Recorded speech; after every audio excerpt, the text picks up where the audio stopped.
All right, hey, welcome to some more of I Can Factor Completely. So I'm just going to give you another example like we saw today in class.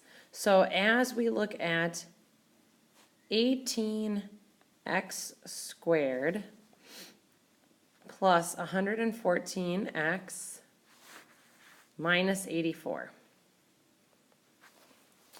Okay, so as we look at this, first question, is there a GCF? Is there a greatest common factor? So some of you saw it today in class. We can look at the smallest number, 18, and look at the factors of 18 that maybe go into 114 and go into 84. So the factors of 18 are 1, 2, 3, and obviously an x squared, but I can see right away that there won't be an x in all of them. 6, 9, and 18.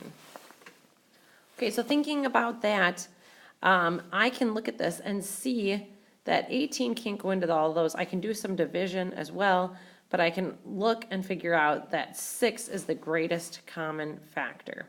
Okay, so as we factor that out, 6 parentheses, I am left with 3x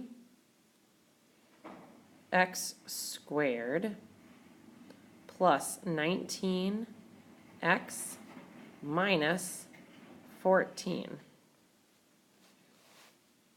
Okay, so now that question that we have is,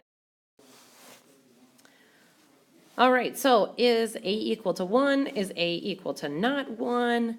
Is it a difference of squares? So we look at that A value, I can see that A is 3, so it is not 1. So right now I'm going to multiply A times C, and when I do, I'm going to get negative 42x squared. So with that AC, I really want that A squared, or that x squared.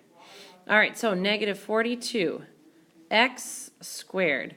So looking at that and the factors of that, 1x, 42x, 2x, and 21x, 3x. Okay, so keep going. 3x and 14x. Obviously, we just saw that.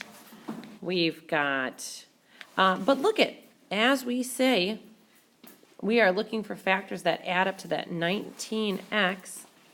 And since we want a positive, but this is negative, we'd have to have negative 2 and positive 21x.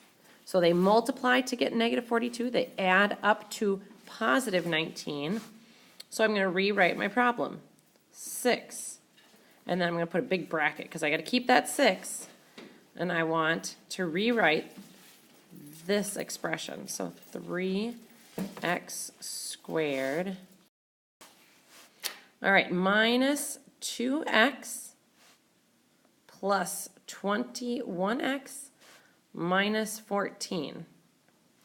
Okay, I'm going to draw my line down the middle. Look at these two factors, 3x squared and 2x. What do they have in common?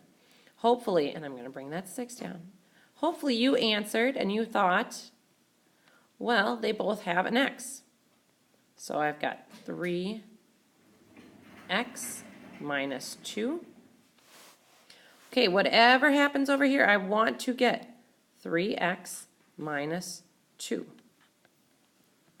So I can see in order to get that, I'd have to multiply by 7. No sign change, so it's a plus 7. Okay, so then factor 1 is 3x minus 2. Factor 2 is x plus 7. Grand total of 6 out in front, 3x minus 2 times x plus 7. Now, bear in mind, this is the longest and the hardest type of problem you will have to do for the test. So, write a sentence. How are you doing factoring completely?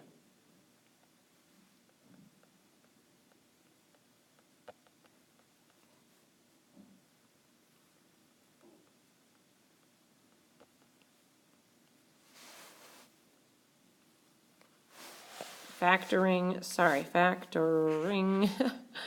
completely. Just a question mark there. How are you doing? Write a sentence. Let me know. Talk about it in class tomorrow. And have a great night.